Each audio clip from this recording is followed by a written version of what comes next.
Hello, everyone. It's great to have you here with us today. My name is Brian Bennett. I am the Alumni Relations Officer here in Trinity Development and Alumni, and I'm delighted to have you here with us for the last episode this academic year of our Inspiring Ideas at Trinity series.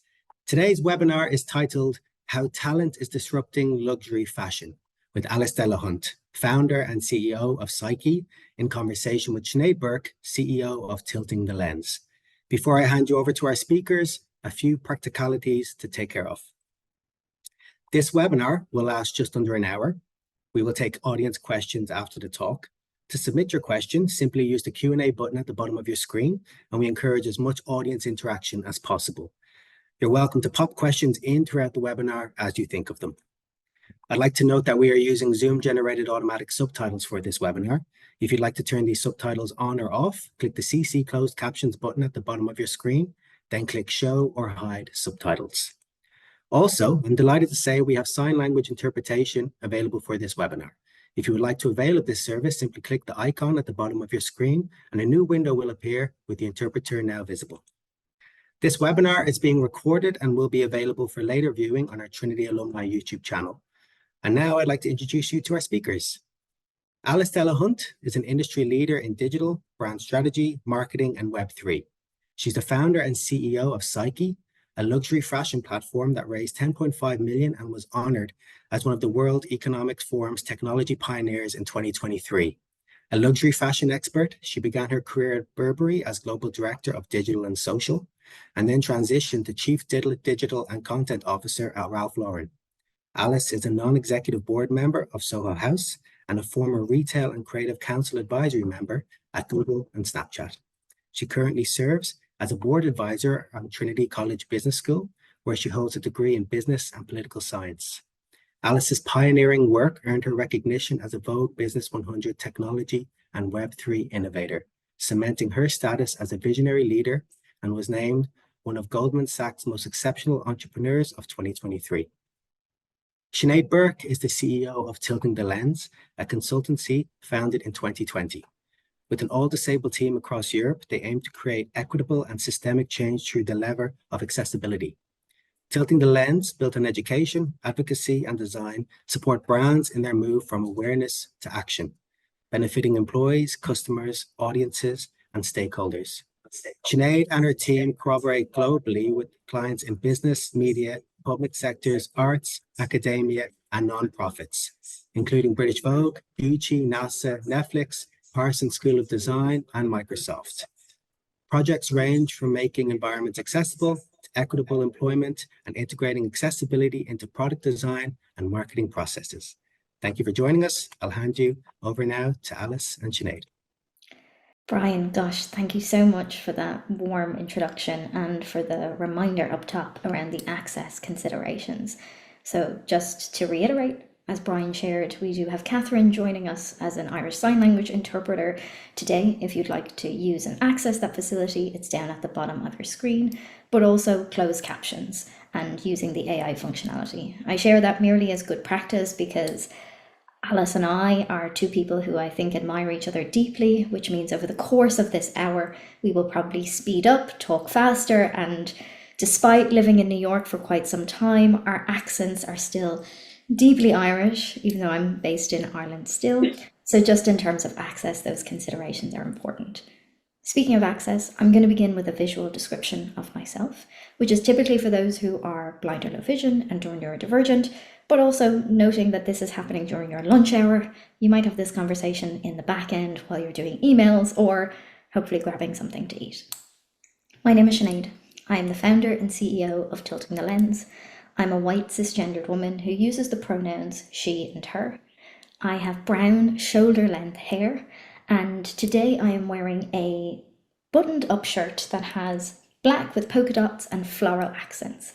I identify as queer and physically disabled. I am a little person and I have dwarfism, and I am today at home in my office in County Meath with bookcases behind me filled with some of the things that I am most proud of, but there is still space and room to fill such things. But Alice, I might pass to you for a brief introduction to yourself before we go into our conversation. Of course. Thank you so much, Sinead. Hi, everyone. My name is Alice Delahunt. I go by the pronouns she, her. I'm a white cisgender female with long blonde hair. I'm wearing a white and blue striped shirt that I've had for many years and is almost like a comfort blanket at this stage. I identify as a queer woman, and my background is kind of a wallpapered with some overlay from a beautiful new fig tree that I got that I'm very proud of. So it's so lovely to be here. I'm so delighted to chat with you, Sinead. I'm so glad you warned about our Irish accents. And as Sinead and I were pre-talking as well, we have the ability to go deep really, really quickly because we both get very excited. So I'm grateful that you pulled out everything you did, Sinead. Not at all.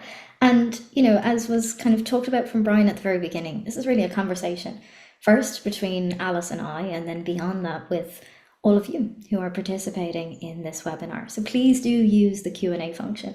And as Alice said, we know each other quite some time, which means we can go really deep and specific quite quickly. So it's both of our jobs today to pull each other out of that, to challenge the assumptions. Alice is a complete expert in all of her work, and I too in mine, but they are different worlds, even though they overlap. So there may be things around metaverses that we might need a 101 on, or there might be something on what meaningful accessibility looks like. Even to give you some context, prior to starting this webinar, we had a great conversation around the vocabulary gaps in Irish Sign Language around digital worlds. What does metaverse mean? What are the signs for this? And how do we, again, bring communities and divides together? But I'm going to kick this conversation off by sharing that it's genuinely such a treat to be in conversation with Alice. She is a person that I have admired for decades, but very personally is an individual who has been instrumental to so many of the professional changes that have been part of my career. I viscerally remember knowing of Alice when she worked at Burberry and thinking, gosh, who is this woman? We met at Fashmash in Dublin, thinking, which was just such a long time ago. And I think one of the pillars of her work is always about looking at who isn't in the room and trying to find very critical ways in which she brings those people in. And Alice and I are different in lots of ways, but similar in others, both being Trinity alumni, which I think is why we've been brought together for this conversation. But, you know, I want to start a little bit at the beginning, Alice, but I really want us to talk about the work that we're both doing now. I think about the fundraising you've done. I think about the success of SYKY. I think about it being a platform and an engine for talent. And while, you know, this might be a collective of alumni from Trinity in this conversation, I really want to think about that notion of inspiring ideas and why we both do what we do. So I guess maybe just start thinking about your time at Trinity. What are the tools or the values, do you think, that you really learned there and have brought with you? What were the skills that you needed to get through and persevere and be tenacious with all that you've achieved to date? Yeah, I think that's, well, firstly, Sinead, thank you so much for saying all of that. I would say the impact on my life that you have had throughout my career has been profound. Sinead and I met in about 2014 or 2015. And since that, I think we have interacted or worked together at every professional stop point that I have had because of the nature of Sinead's work, how brilliant, strategic, and talented she is, and the inherent change that she brings to everything that she does. That is not just important, it's necessary. So thank you for saying that. And I did want to reflect that back to you. I love Trinity. I really loved Trinity. Trinity was one of the best times of my life. I think that my 21st birthday, my dad said to a group of friends that I made at Trinity, you found your wings. And I absolutely did. I think the impact Trinity had on me was social, but also academic. And I think what it did is we all have an inherent talents or inherent strengths. No one is not talented. I really and truly believe this. Everyone has something in them that can be drawn out, and that if they follow the path of that talent will be incredibly successful in whatever definition of success that means for you within that. So I think in Trinity, what I really found and nurtured was, yes, an incredible community of people that were like-minded, that grew with me, that supported me, and that are like a bedrock to the foundation of my life. But I also really, really enjoyed. I did best for everyone. I know it says business and politics. That's what I ended up with. But just for anyone who's in Trinity on the call at the moment to know, I did best. And I really, really enjoyed it because of I would say two things: the breadth of what you could study, and then the dexterity with which you could kind of switch through things. And I landed in a space which was business and politics. And in business particularly, I did marketing and new product development. And I was just going to deep dive a tiny bit on it. And in marketing specifically, I was so incredibly in awe in Dr. Nora Campbell's class when I was learning about neo-tribalism and people finding identity and community and culture through brands. And it was such a profound idea that I'd never really thought of, that seemed so obvious, but actually people expressing their identities and finding community or subcultures so often happens around these things that some of us see as big corporate, beacons, but actually mean something to people in a very, very deep way. So, Nike, just do it. Everybody is an athlete. I think I got that wrong, but if you have a body, you're an athlete, something like that. We spoke about Harley Davidson, a whole host of brands, and I really kind of held on to something in that. I thought it was incredibly interesting. And around that time, something called Second Life had started. So aging myself a little bit, I graduated in 2009. In my time in Trinity, Facebook was founded. There was a Q in the Arts book out of the computer room, but Second Life was happening. And this was this idea, for anyone who don't know, is really like one of the first virtual worlds where people were communing, where goods were being traded. It had a viable economy. And it was incredibly interesting to see. So that was one part of my brain being exercised, and I really enjoyed it. And the other parts were politics. So I still, love politics. I think it's, for me, incredibly important. I think different political theories that I learned there still apply today. But what I would say is, like, in Trinity, I found the way to exercise the best part of my brain, which kind of catapulted me out into a career, which was at the start, I ended up, I think, in the wrong place, but it was right because it guided me on my path to Burberry, which was absolutely the right place. And which is where I found my feet in my career, I would say. I hope that answered your question. How about you, Sinead? Yeah, it absolutely does. My experience of Trinity was slightly different to yours in that, my degree is a Bachelor of Education. So I was studying and training to be a primary school teacher. And Trinity was almost like the satellite university to Marino Institute of Education, which I spent 4 days in Marino and 1 day a week in Trinity. And it was just this incredible contrast between this expansive campus that in many ways, from a disability first perspective, felt overwhelming, both in terms of the distance, the number of people, in comparison to Marino, which was so much smaller, so much more intimate. But actually having the contrast between the two, I think, stretched me in the best possible ways. And while I'm not a teacher now, day to day, much like you, I think it was such a radical transformation for me personally and professionally within that realm of study. I remember learning about social constructivism as a theory, and understanding that in terms of the world that we live in, whether digital or whether real, it is one that we construct. It is one that we exist within, that has either been constructed for us, by us, or without us in mind. And for me, I think it was such a useful way to join the dots between that and the social model of disability. So to give context for that, the social model of disability is the idea that it is not the fault, responsibility, or the negative piece that people are disabled, but that disability occurs when society is inaccessible. So if we think about even the design of a physical space or the built environment, if a wheelchair user can't access a space because there's no elevator, it is the stairs and the design that is the issue, one that we have created and constructed, rather than the disabled person themselves. And I think, whether it's Vygotsky or Freud, those theorists have stayed with me and have been useful levers to kind of challenge my own thinking, but then also for me to challenge the male-dominated, theorists that often are the ones that we kind of look to and speak to. So I think it definitely gave me this incredible platform to think broadly and to challenge even my own thinking about day-to-day practices. You mentioned Burberry there, and what I was going to ask you was, and we have talked about this a little bit, you went into Burberry, in the era of Christopher Bailey as creative director. And I think Angela was there as CEO when you started. And you are now a CEO and you are now a leader. You talked there about the things that you learned at Trinity. But throughout your career, whether it has been at Burberry or Ralph Lauren, what are the learnings that you took from leaders, being a person who was feeding into them, knowing that now you're a person who quite a few people feed into you? Um, so I'm so sorry. I think I coughed over the end of your sentence. Not at But all. and you can correct me if I'm wrong, but like, what are the main learnings that I got from Yeah. some of the incredible leaders that I've been lucky enough to be in corporations that they led or have learned from directly? Mhm.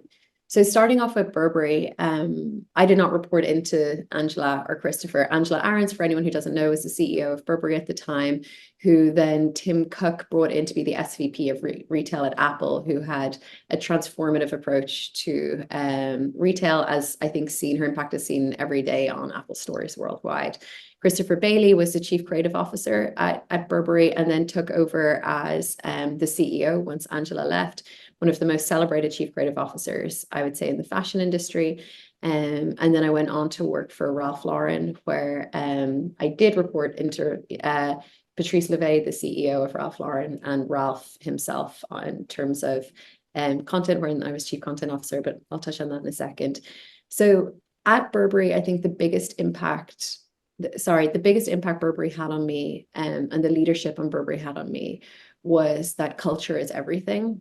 And I understood that inherently when I was there, but I don't think I understood quite how important it was until I set up my own company, and the power of people that you have around you and the impact that they have down to the very individual. And because what Christopher and Angela did so incredibly well was find talent, empower talent, trust talent, and let them execute, right?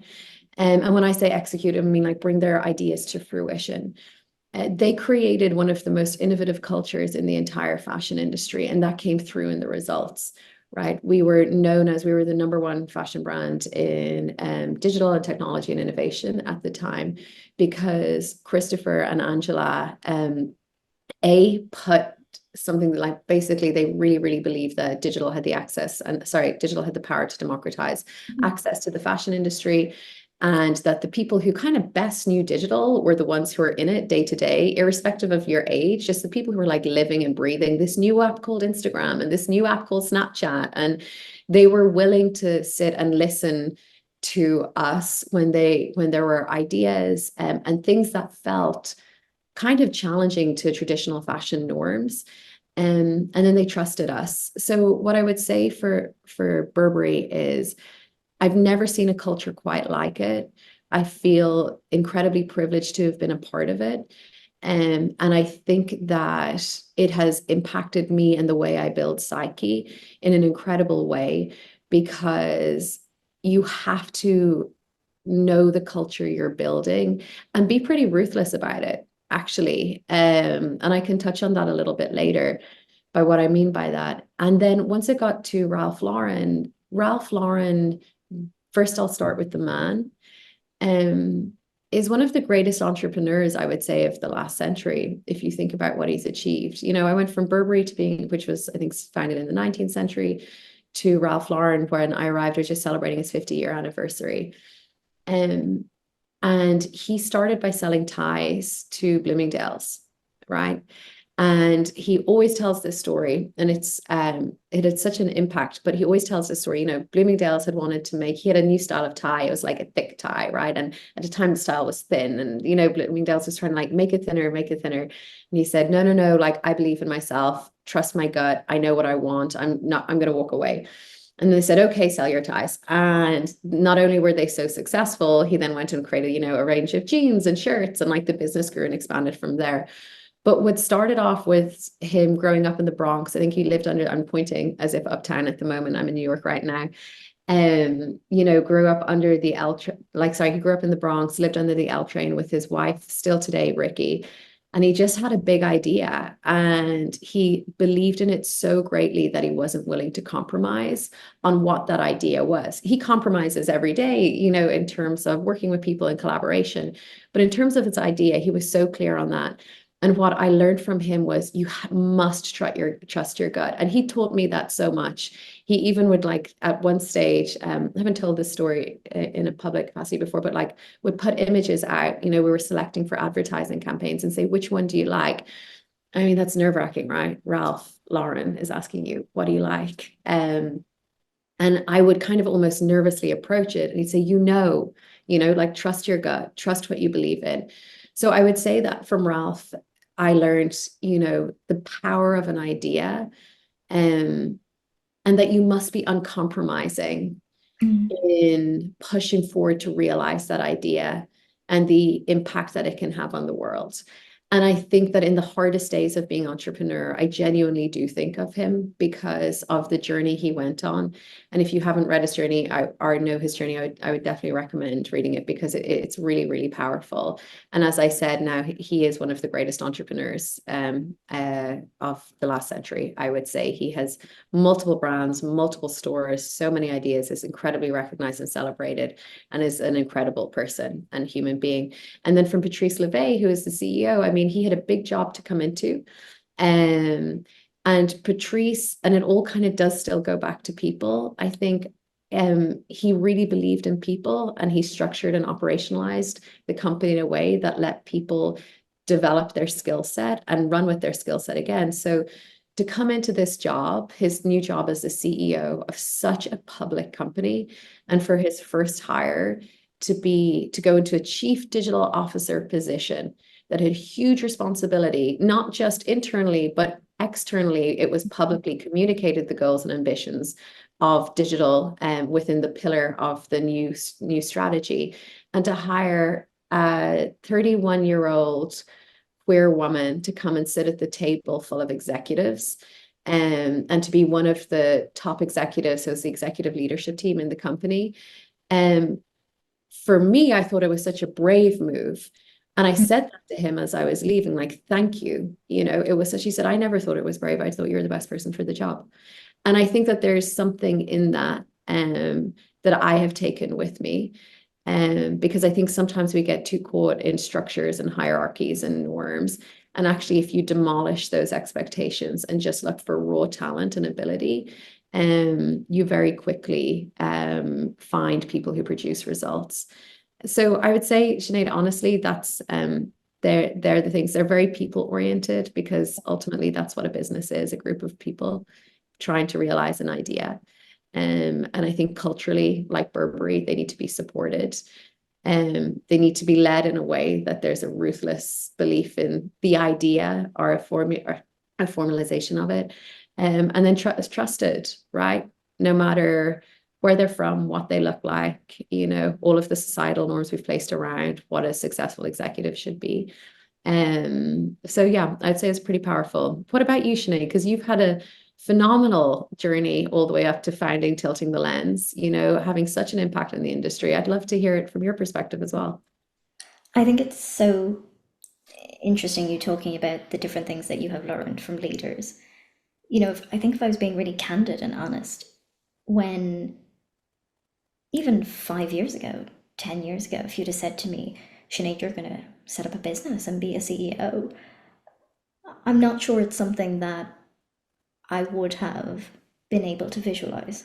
And the reason I say that is because, you know, I grew up quite working class. My parents made enormous sacrifices to ensure that their children could go to university, could go to college. And I am an outcome of timing, in that if Ireland hadn't have introduced free fees to third level institutions, it wouldn't have been possible for me, my sisters, my brother, to be able to access third level education. And while that's one part of it, I think the other part is, growing up, I didn't know CEOs. I didn't know what the role looked like. I didn't know what the role requirements were. I assumed that it was male and definitely white and definitely non-disabled based on the images or the understandings that I had. And I think being CEO now and setting up the business was very much because of the learnings that I discovered around the limitations of being an individual. You know, when I was training to be a teacher, one of the assignments was to create a blog. And in many ways, the blog was this transformative tool for me, particularly as somebody with a visible disability, because I wasn't an Instagram influencer showcasing what I was wearing and being very visual and being very personal in my content. The blog that I created was an analysis from my perspective of the fashion system, never realizing of the impact that that would have on me, but also in the opportunity to be able to create dialogue and to create connections and networks. And seeing pivotal moments like giving a TED Talk in 2017 in New York. The title of that talk was called Why Design Should Include Everyone. And it's interesting because I'm almost coming up to the decade anniversary of that talk. And what I can say very transparently was in 2017, I had a why. I didn't have a how. I didn't know what the process could look like to think about systemic change with co-design at its heart, with thinking about what actual tangible outcomes could be, with the friction between profitability, resource, but also having flexibility and functionality at the core to ensure that it can be as customized for as many people as possible. And I have been fortunate to be in rooms, to engage in projects and work as an individual that I think did have measurable impact and change. But there is an ease at which systems allow the creation of exceptions, rather than critical paths for marginalized communities to be able to embed and engage en masse. And, you know, there was a couple of examples of that for me in my own life. I remember being on set for the 2019 shoot of the September issue of British Vogue. Peter Lindbergh photographed it. It was guest edited by Meghan Markle, the Duchess of Sussex, and some extraordinary people were in the room and also on that cover. But I viscerally remember being next to go to hair and makeup and having to be lifted by another adult because no consideration was made as regards to my access needs. And I think in many ways, I was a little bit intimidated to advocate for myself in case it was just easier to make somebody else be part of the issue. And I remember making a quiet promise to myself in that moment that I felt a deep responsibility to make sure that other disabled people could access those opportunities. But secondly, that somebody else would do the emotional and physical labor for them to ensure those spaces were accessible to them, rather than asking them to do additional labor in a way that everybody else didn't. But the real turning point for me was the pandemic. I remember previously having built a business where I lived in Ireland but worked everywhere else. I came home with the pandemic. I was living with my parents, which I was very grateful for. And hearing on the news that 6 out of 10 people who died of COVID in England were disabled. Hearing society's response that when people died of COVID, we would say things like, oh, well, were they vulnerable? Did they have underlying conditions? In many ways, echoes to the eugenics model of disability, but also echoes to how we think about eugenics happening in genocidal and war-torn conflict happening as of right now. And I remember thinking, we have no idea how long the pandemic is going to last, and for some, the pandemic is still ongoing. But I felt this deep responsibility, and I think in that moment felt a lack of risk, and set up Tilting the Lens with the ambition and desire to deliberately create a company, not a charity, but a for-profit company that could be an engine for smaller and multi-billion-dollar organizations to think about implementing accessibility as a lever for systemic change for the organization, from top down, bottom up, and sideways. But I couldn't do that alone. I work with amazing people, much to your point, and we have been as explicit about our internal culture as we are about our external practices, policies, and ways of working, because we are trying to create something different internally to ensure that the team that we have, of which most people are disabled, can thrive. And that's different than succeeding, that they can thrive, while in turn making sure that we are measuring the impact that we have in moving the dial in systemic change with large organizations. And it has been, to your point, a lonely but celebratory and collective journey at points. And I'm so grateful to the mentors, leaders, my personal advisory board that I have or call to with voice notes or check-ins to really implement as good a practice as possible. But that's me. So I've told you about how I set up Tilting the Lens and why. I remember us talking when you were still at Ralph and you were on the verge of SYKY, but it didn't exist. It didn't have a name.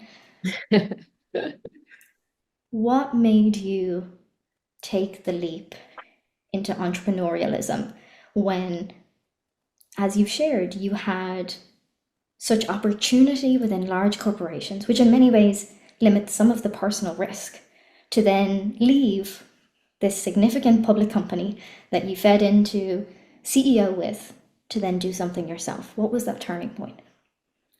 I think that it's actually quite a difficult question to answer, if I'm honest, because I think that it was just always meant to be in a sense. And I think that there was something inside of me that always wanted to be an entrepreneur. But you spoke about visibility in when I was asking you about setting up Tilting the Lens. And I do think something that I find in the United States is every corner I turn to, if I ask, a young person, what do they want to be? They say founder, I want to find a company. I'm going to find a tech company, or they say, I'm going to, they have all of these ideas and they're running through walls to try to make them happen. I don't know if I realized that was a path for me when I was, honestly, when I was being educated as well. And when I was early on in my career, I don't think necessarily culturally, I was in London at the time, and it was as celebrated or as visible as it is today in the US. And I think there's something interesting in that. And actually, when I speak to Irish students or Irish graduates, I really press upon that when they're talking about an entrepreneurial journey. I really, really encourage it because I think that, listen, a huge amount of startups fail, but you cannot live life so cautiously that you fear failure, because then you fail at life by default. But I think that it wasn't necessarily as visible to me. And I wonder, would I have done it earlier? I'm not quite sure I would have, because I definitely benefit from a lot of the tools and levers that I've got through the connections I made throughout my career, through the learnings that I've had. Like, imagine getting to work for some of the people that I have and take the learnings that I have managed to glean from them. Phenomenal. But I think that when I was in Trinity, there was a moment where I thought, wow, like this thing, Facebook, is happening. Like, I loved Vanity Fair. I was like, Vanity Fair, I've got to go and buy it in print, but there's these blogs happening. Like, surely there's got to be something here. Like, I'm going to do this. I'm going to set it up. And I was nannying in the Hamptons at the time for a family. And I told them about the idea, and they're like, that's an amazing idea. You should do this. We'll give you, I think it's like $5,000, something like that. And I was like, I'm going to do it. I'm going to do it. But then I got back to my final year and I was like, there's no way I can do it. I was so busy. I was just like, there was no way. So I kind of put it to side there. And I was like, but I need to learn. I in my head, I told myself, I need to learn more. I want to learn from people more. And I think that was the right path for me. And so I thought I needed to go into advertising to learn some of the skills I thought I needed. And actually, it turns out it was a different set of skills that were right for me that I learned elsewhere. And then it was 2016-ish and 2017. Forgive me if I get the years wrong. And Christopher Bailey was going to leave Burberry, and I felt very much a part of his team. And when a big leader like that leaves, you kind of look around an organization and say, we're going to go through a cultural change. We're going to, creative shift. The way we work will change. Am I in for the next chapter, or is it time to leave? And this thing called blockchain, people were talking about it a lot, and cryptocurrencies. I thought that's really, really interesting. So I dove deep into the technology to understand it a little bit more. And I get that I'm saying that now, that it's like, I knew it was going to happen, but like, I got Twitter wrong. I didn't think Twitter was going to happen. Right. So I have as many mistakes as I have had rights. So, excuse me, X. Maybe Twitter. I was going to say this. Maybe Twitter didn't happen. Yeah. But I remember thinking this is really interesting. But I think for me, and where my specialism comes in, is like the consumer understanding of it. And then when like it will have the ability to like truly take off into mass adoption. And I thought the first consumer understanding of it would be art. Because to me, it made the most sense. Authentication, provenance, transparency. And for anyone who doesn't know what I'm talking about, without like diving deep into blockchain, essentially it is a immutable ledger that is oh God, I'm gonna fudge explaining No, blockchain. I'm just gonna oh, that's a difficult word to say, even in English. Renumerable ledger, is that what you said? Immutable. Immutable. So basically, when you're thinking about the blockchain, think of like a huge brick road right out in front of you, right? And every time a transaction happens on that brick road, one of the bricks gets a mark made and everyone can see it. It's totally transparent. It's not run by any centralized entity. It's run by computer nodes basically around the world. And so it is what we call trustless, right? There's private blockchains, which are run by centralized entities, and then there's public. So Ethereum is an example of a public blockchain. And I thought it was really, really interesting because working for Ralph Lauren, I know that there are companies set up and shop stores all over the world that consumers go into every day thinking they're buying Ralph Lauren, and it's a fake, right? I know working for Burberry, there was, the issue with checks and scarves, right? I know from the art industry, there are people selling fake art pieces for millions and millions of dollars. But blockchain stops that, because essentially what it does is it shows that it is actually the piece of art that it says it is. And it comes with a token, which is now called an NFT. But we'll talk about that maybe separately. Non-fungible token. Token. No idea what the Irish Sign Language is for that. Non-fungible token. So I'm going to give you an example of something that's fungible and something that is non-fungible for everyone. Something that's fungible is currency, right? A euro. €1, I have a euro, Sinead has a euro. It's one of one. It's the same. It's fungible, right? Sinead has €3. I have €4. That's what you call fungible. And then non-fungible is something like I have a ring on and Sinead has a ring on. They're both two rings, but they have different values. And one might be worth $5, one might be worth $10. They're non-fungible. Two pieces of art, the same, can be valued differently. A Picasso versus a Batiste, right? So I thought that really something industry that would get a lot from this is the art industry, because digital art was definitely becoming a thing, and blockchain could support the authenticity of that. And I thought, I think maybe I'll start something here, because that's incredibly interesting.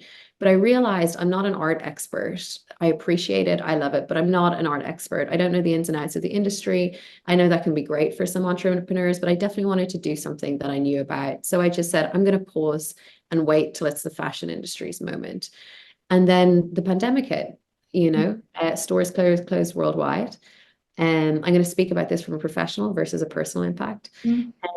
Stores closed worldwide, and I was the chief digital officer of Ralph Lauren, and the only store that was open was ralphlauren.com at different stages.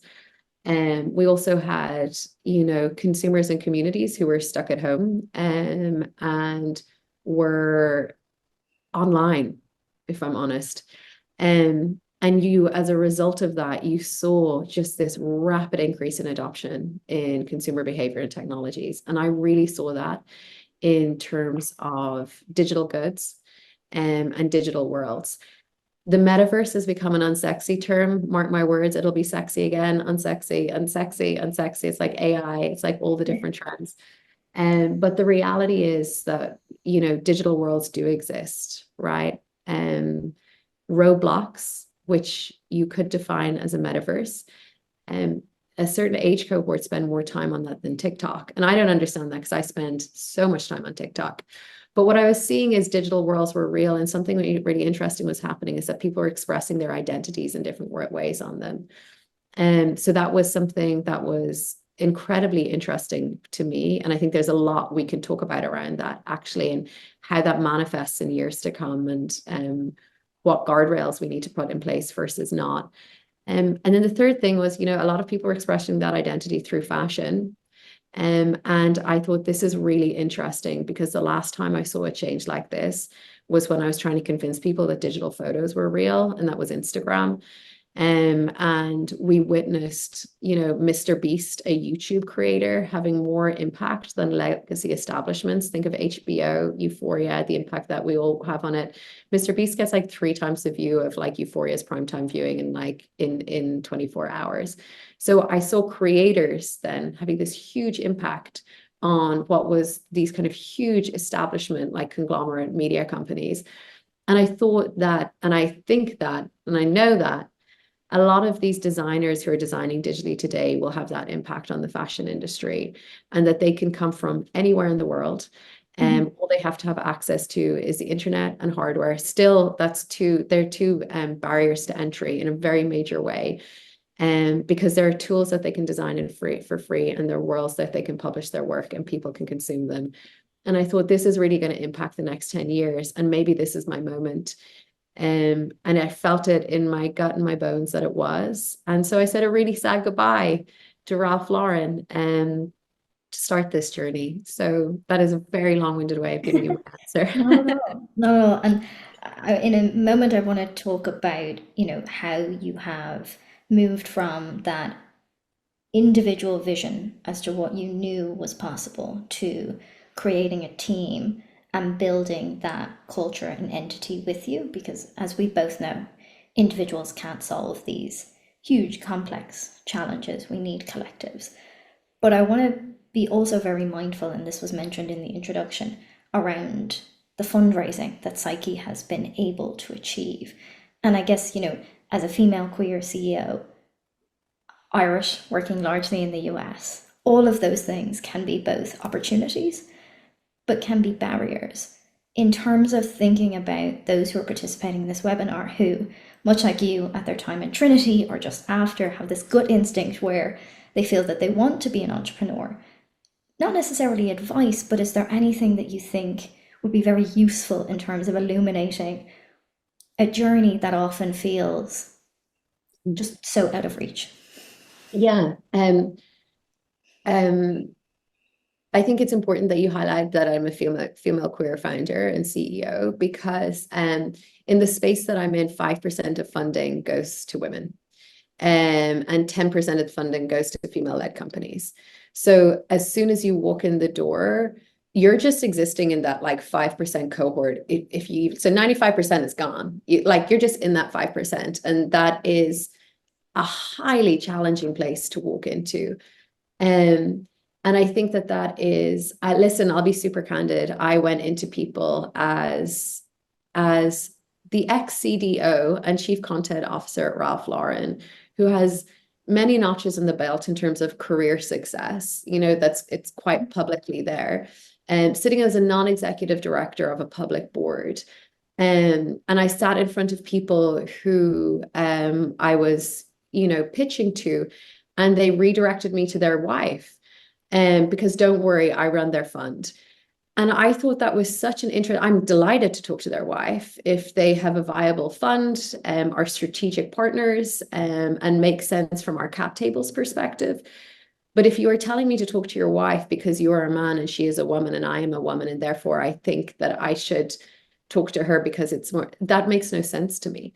And that was that I can't tell you how common that was. My lead investor is Alexis Ohanian from 776, who founded Reddit. I also love that he is the biggest and best champion of his wife, Serena Williams.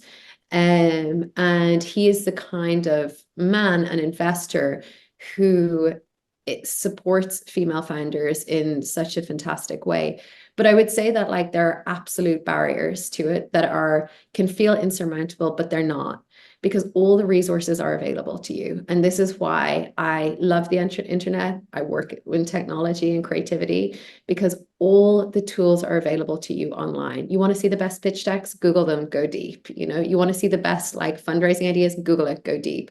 You want to know more about crypto and blockchain, go to A16Z, Andreessen Horowitz, their website, and go deep. You know, there's so much to learn and so much to take. And unfortunately, sometimes we do have to show up and be 10 times better to get that 5% of the funding. But to me, just show up and be the best, and have confidence in yourself. I would say back yourself, because although yes, your friends and family will back you, but no one else is going to back you. Like, you have to back yourself. And there's a resilience in that. And part of my trick is I have a playlist before I go into any room that I'm going to pitch to a group of people that I feel a little intimidated by. I'm going to play my playlist. I'm going to get my core points in my head and walk into that room like I own it. And if you walk into the room like you own it, you tend to do it. So I would say that, but sometimes it does feel a little faking it till you make it, but you do make it. How about you, Sinead? Well, it's interesting when we think about investment. Tilting the Lens is in year 4 this year. And to date, I've been really explicit about not chasing a cap table as of right now. And the rationale and reason for that is we are a majority disability team. I am a disabled queer person. The work that we are doing in terms of, we work with $15 billion businesses, we work with nonprofits and charities. But from year 1, we have been profitable. We, in terms of our EBITDA, is quite promising. And we have been fortunately engaged with a number of investors in regarding a cap table. And I do think it is about having the right investors to ensure that your mission and vision is aligned. But while we run on a significant profit margin, by bringing investors to a cap table as of right now, in this stage for me, the conversations that I've had to date transforms the definition of the ROI. And in terms of the culture that we are trying to create, whether that is about employing people full-time, disabled people with a transference of skills, but also ensuring that we're paying a salary that is 150 to 160 times more than the living wage of whatever country or jurisdiction that they are in, that we are setting people up to thrive, whether they need a sign language interpreter, whether they need assistive technologies. As of right now, it is not the journey that we're pursuing. But I'm also really aware that, to your point, if the amount of funding that is available for women in the most normative definition of women, if and when that exists. And I'm also mindful of the whiteness of our conversation between the two of us, that when you begin to look at that 5% through a lens of intersectionality, so many of the biases that exist in the world continue to then become significant and more barriers. If we look at women of color, trans women, disabled women, queer women, etc., and when those things come together. But for me, that's not the journey that we are on. And I think as we look to interest rates decreasing, as we look to the need for businesses to become profitable, as and why investors need it in this moment, I think it's just interesting to have a dialogue around the fact that businesses can grow and expand in different ways. And there isn't one specific way to do this. There's some Sinead, do you mind if I double up on that point, please. actually? Because I think it's really important if there's like different kinds of entrepreneurs listening. I think what you said about profitability in year 1 is phenomenal. And I think it's really, really important. I think that for those who are going for investment, you touched on it and I touched on it, but I can't say how important it is. It's really important to me that when I look at my team and when I have a team in the room, that we all don't look alike, sound the same, have the same perspective, viewpoint, experience, or background. And I think that's really important for people when they are building their cap table of investors. Because I have said no to people when I really needed to say yes, because they weren't aligned with my vision and perspective on what SYKY can be, should be, and how we support talent. And I think you find your way with different investors. But I would say to anyone who is going through the fundraising that it is incredibly important that you work with people who are aligned to your vision and support your vision and are able to give you strategic guidance and help when building out your vision. Because I'm building in a speculative space. It's speculative, right? Which means to everyone not on the call that it's not necessarily there yet. It's not there for mass adoption. It is a technology that we are all still kind of finding our way with. And so having the right people in your corner is really powerful. And I think that applies probably to every business and your advisors as well. But just specifically for my cap table, I did want to mention that for those who are going to. I think that's a really good point. And, in terms of engaging with other CEOs, the thing that's always very interesting is, the choice of your investors, your advisory board, your board of directors. It's when things get really tough that's when it becomes really clear if there's a misalignment of values or if there's a misalignment of prioritization or a vision. So to your point, while you could say yes to capital as of right now, or to influence, to network, to open to new markets, that you have to be, I think, very clear in your management and understanding as to whether or not those things align. You talked briefly there about your team, and we've kind of both, harmonized over the fact that I think we work with great people. I hope they're listening. But, before we go into questions from those who are watching and listening, how do you build a team? How have you been very explicit, not just in the culture, but in the people that, have been attracted to the work and how you're doing SYKY? What does that look like for you? Yeah, I think there's two really important pieces to it. One is, I mentioned we're building in a speculative space. So you have to have resilience to do that, because I will be interviewed later for something that will come out that will say, we'll challenge digital fashion. And I love that, but you have to have people who believe in the mission of the company that you are building. I think that's really, really important. The second part for me is they need to have the expertise that we need on board, or the willingness to dive deep and build that expertise in the specific space that we're building in it. And three, culturally, we really do hire collaborative, kind people that have resilience. So, and very quickly you can find out if you've made mistakes in that way. That's not to say people can't have a point of view and be firm in expressing it, but I think there is a mutual respect that the entire team has for one another and how they communicate and build together that is really important. And I think that respect comes from the fact that our team is a global team. So we have team members all over the world, and then we have some who are local, specific to New York. So I will go into the office in Dumbo after this. And that's really important because everybody is diverse in their viewpoints, their perspectives, and their backgrounds. And that makes us, in my mind, a better company, more equipped to build quickly, and a product that is right for the whole world, not just some of the world. So I feel great about that. We also enable talent through something called our SYKY Collective, where we went out to find the very best of the talent in the industry who are designing digital fashion and digitally. We did that. The fashion industry has traditionally been set up around 4 key cities, a few key schools, and people who have the privilege to be able to do internships and work for free. Whereas with digital fashion and digital talent, as I said earlier, you just need to have access to two things, and not everyone has that. But what it meant was when we went and did a call to action for the very best of the best, that the talent that we got to in the final stages and the 10 talent weeds that we found were from 10 different countries, 10 different backgrounds, every continent of the world with the exception of Antarctica. And all that we selected them on was raw talent. So that's a really important part of our culture as well. Enabling talent and giving them the tools to succeed. How about you, Sinead?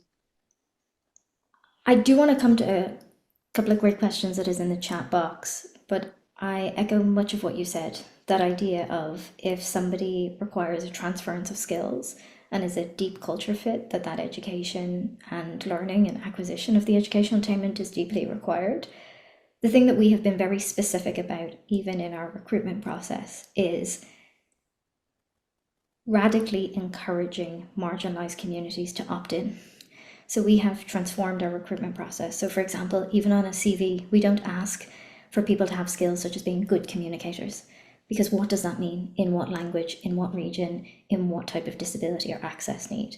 And by being really explicit around that critical path to employment, it has meant that we have received hundreds of applications for one role without putting any paid marketing behind it, without doing any infrastructural investment in terms of really trying to attract that talent. And I think for me, that is a symbol of the collective moment that we're in right now, that people want to be able to succeed in environments that, yes, where they require resilience, etc., but where there is an expectation that industry and organizations will come together rather than expecting the individual to do all of the labor in order to succeed.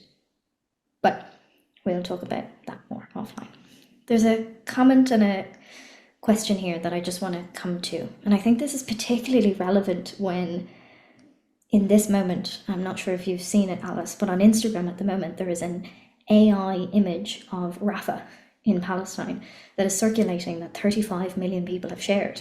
And actually there is quite a lot of conversation and dialogue around AI imagery overall. So while that is not related to this question, the question is, how are you viewing authorless generative art or imagery using generative tools such as DALL-E, etc., and how they coincide with artists and creators' rights and intellectual property is one question. And then how does this impact the discussion of blockchain, NFTs, art valuation, provenance that you raised in this webinar?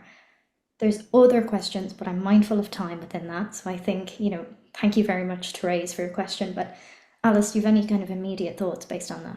Yeah, I do. I think that blockchain solves the issue for artists around AI manipulation and copying of human artists' artwork, right? And there is AI artwork that is really incredible and really important that is built by human beings. I've got great examples of it. I'm happy to show them and share them afterwards. But I think it's really, really important that as AI becomes more profound, more ubiquitous, and that it is harder to tell what is real versus what not real, right? Bring it to news, fake news versus real news. I think that on-chain tokenization of the asset, be it a piece of digital art, be it a news article that shows, yes, this actually is the New York Times. Yes, this actually is a Picasso, is incredibly important. I will say that there are artists creating beautiful works with AI. And that's really important that it's known that it is by Glitch of Mind, for example, who fuses AI into his work, that it are Embody, who fuses AI into her work, that we understand that these are AI pieces created with some of the most incredible prompts by an artist who has experimented, overlaid.